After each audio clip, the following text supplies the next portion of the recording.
Hello student, welcome to my channel again. Entrepreneurship chapter number 1 business opportunities हम कर रहे थे. इस चैप्टर का last topic trend spotting, creativity and innovation. ये 3 टॉपिक हमारे बचे हुए थे जो आज की वीडियो में हम कवर अप करेंगे. इससे पहले की वीडियोस के लिए please refer my channel V2 commerce classes.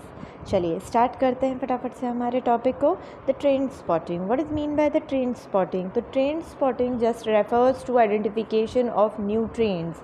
नए ट्रेंड्स को जानना जो मार्केट में चल रहे हैं. It helps to design product according to trend of market. जो मार्केट में चल रहा है उसके अकॉर्डिंग मार्केटेबल प्रोडक्ट और प्रोडक्ट को डिज़ाइन करने में हेल्पफुल होता है. इन केस जो चीज़ मार्केट में ट्रेंडिंग ही नहीं है उसे मार्केट में वापस से लाके या आप नए प्रोडक्ट लाके उससे कोई फ़ायदा नहीं कमा सकते क्योंकि वो ट्रेंड में ही नहीं है, वो डिमांड में ही नहीं है. अब how you want to know और how you got to know the trends of the market. आप किस तरीके से ट्रेंड्स को जानेंगे? तो ways in which an entrepreneur spot the trends. तो 4 तरीक़ों से आप ट्रेंड की जानकारी ले सकते हैं. Read, talk, watch and think. सबसे इम्पॉर्टेंट रीड ट्रेंड्स. जितना ज़्यादा आप चीज़ों को पढ़ेंगे उससे आपको जानकारी मिलेगी कि मार्केट में ट्रेंड. अब चीज़ों को पढ़ने का मतलब ये नहीं कि आप मुंशी प्रेमचंद की किताबें पढ़ने लग जाएं. No, not the reading habit. Reading habit like newspaper, leading publication, industrial publication, website, magazine, influential blogs and etcetera. ये सारे तरीके हैं जहाँ से आप मार्केट ट्रेंड्स, मार्केट फैशन को जान सकते हैं. इन चीज़ों को पढ़ने की वजह से आपको ये पता लगेगा कि मार्केट में कस्टमर डिमांड क्या है या ट्रेंड क्या चल रहा है या फैशन क्या चल रहा है.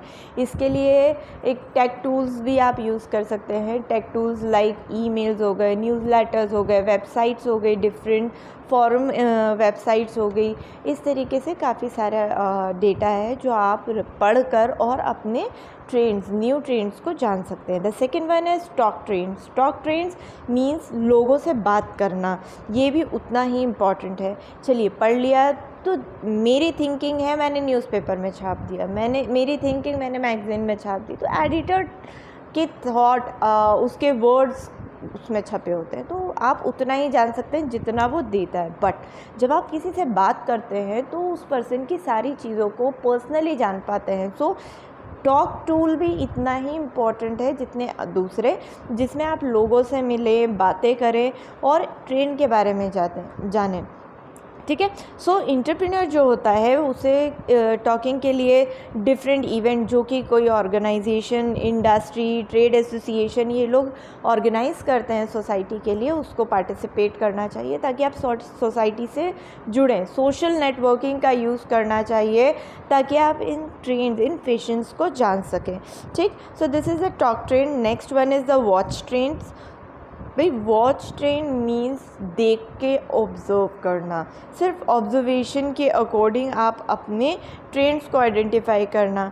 स्टडी हैबिट्स हो गई, आपके प्रेफरेंसेस, लाइक्स, डिसलाइक्स, जो भी कंज्यूमर्स के वो ऑब्ज़र्व करना. कई बार ये होता है कि आप कुछ कस्टमर से, जैसे नॉर्मली आप मान लीजिए कि आप किसी मॉल में विज़िट कर रहे हैं या किसी क्लोथिंग ऑर्गेनाइजेशन में विज़िट कर रहे हैं. वहाँ पर लाखों लोग आते हैं, हज़ारों लोग आते हैं. तो क्या आप सबसे बात करते फिरेंगे?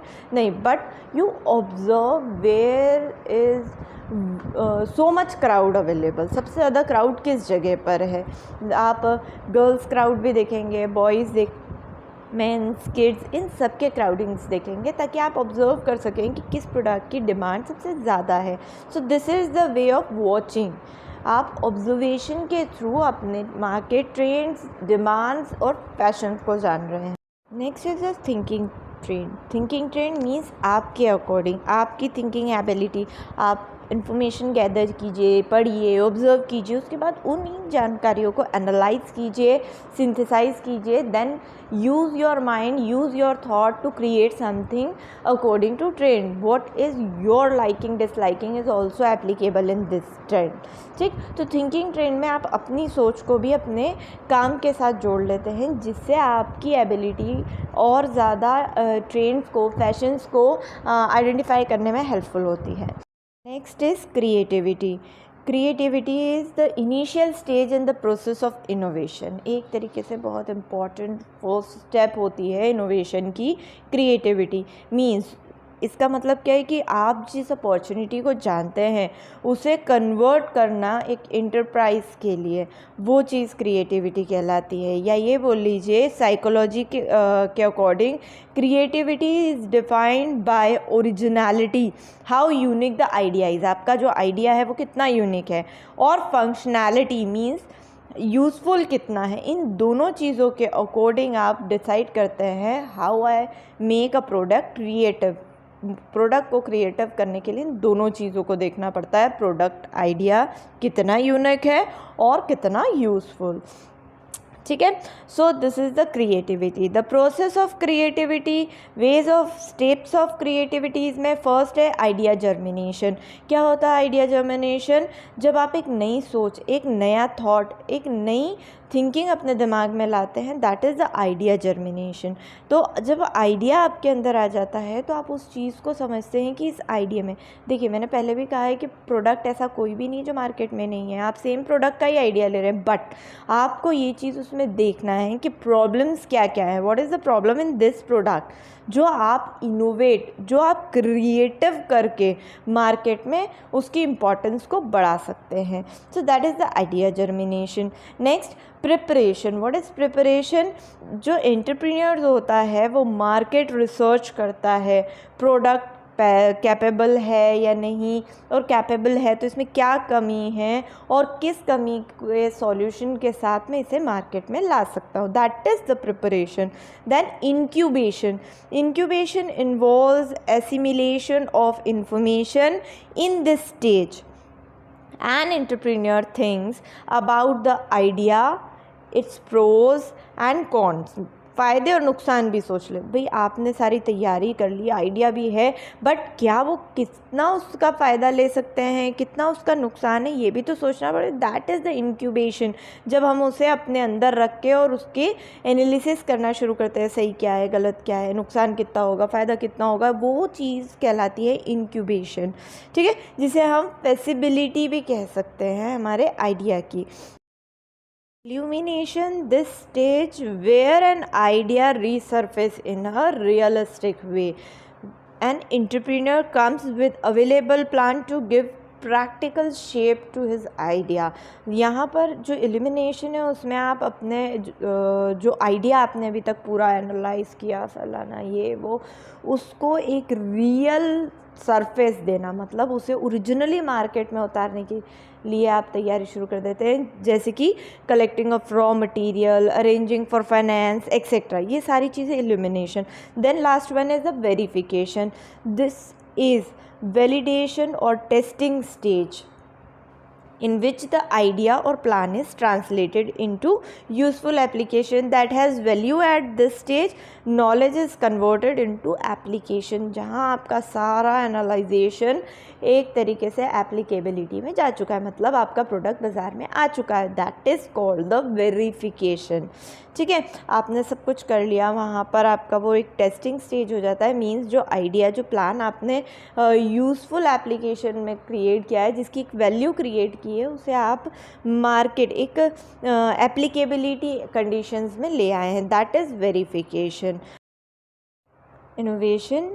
Innovation is the process in which an useful idea is translated into an application having commercial values। मतलब आपका जो आइडिया है उसे एप्लीकेबिलिटी या यूज़फुल एप्लीकेबिलिटीज़ पे लाना, जो कि एक commercial value means profit margin रखता हो, वो चीज़ आपके लिए इनोवेशन कहलाती है। इनोवेशन जनरली किन चीज़ों को रिक्वायर करता है? आपकी जो डिटेल है उन्हें एनालाइज करना एंटरप्राइज के अकॉर्डिंग, देन मार्केट स्ट्रेटजीज़ को डेवलप करना, ऑर्गेनाइज करना, फाइनेंस ऑप्ट करना, स्ट्रेटजीज़ को ऑपरेट करना, ये सारी एक्टिविटी इनोवेशंस के अंदर आती है। ठीक, एक सिंपल वर्ड में कहें तो इनोवेशन आपके प्रोडक्ट में स्पेशल कमर्शियल वैल्यूज़ को इंक्लूड कर देना, वो चीज़ आपके लिए इनोवेशन कहलाती है। चलिए, elements in the innovation process. तो इनोवेशन प्रोसेस के कुछ specific important dimension, elements factors हैं जिन्हें ध्यान में रखना चाहिए. There are 4 factors. First is analytical planning. Analytical planning जो है जनरली एक प्रोसेस या एक फैक्टर है जो कि केयरफुली आइडेंटिफाई करना होता है प्रोडक्ट और सर्विस के बारे में. मींस प्रोडक्ट या सर्विस की फीचर्स क्या है, डिज़ाइंस कैसा है, एज वेल एज इसमें रिसोर्सेज क्या क्या लगेंगे. ये सारी चीज़ें हमारे एनालिटिकल प्लानिंग के अंदर आती है. जब एनालाइज कर लिया जाता है प्लानिंग को तो रिसोर्स ऑर्गेनाइजेशंस पे ध्यान दिया जाता है. मींस ऑब्टेन करना आपके रिसोर्सेज को. वो रिसोर्सेज आपके रॉ मटेरियल हो, टेक्नोलॉजी हो, ह्यूमन रिसोर्सेज हो या कैपिटल रिसोर्सेज, वो कोई भी टाइप का रिसोर्स क्यों ना हो, उसे ऑब्टेन करना. That is resource organization. Third one is implementation. जब रिसोर्सेज आ चुके हैं तो उन रिसोर्सेज का यूटिलाइज करके अपने प्लान को कंप्लीट करना और डिलीवर करना या डिलीवरिंग ऑफ रिजल्ट्स ऑप्ट करना, वो चीज़ इम्प्लीमेंटेशन कहलाता है. मतलब प्रोडक्शन कंप्लीट करके मार्केट तक प्रोडक्ट को पहुंचा देना. Done. And the last factor is commercial application, जहाँ पे आप अपने प्रॉफिट मार्जिन की बात कर रहे हैं, जिसके थ्रू आप अपने प्रोविज़न ऑफ वैल्यूज़ को दे रहे हैं, अपने कस्टमर वैल्यूज़ को ध्यान में दे रहे हैं, अपने एम्प्लॉयज़ को रिवॉर्ड्स दे रहे हैं, इवन दो आपके जितने स्टेक होल्डर्स हैं उन्हें भी सेटिस्फाई कर रहे हैं. डन. तो ये टॉपिक और चैप्टर दोनों यहीं ख़त्म होते हैं. Thank you for watching. Please support my channel, like, share and subscribe. Good day.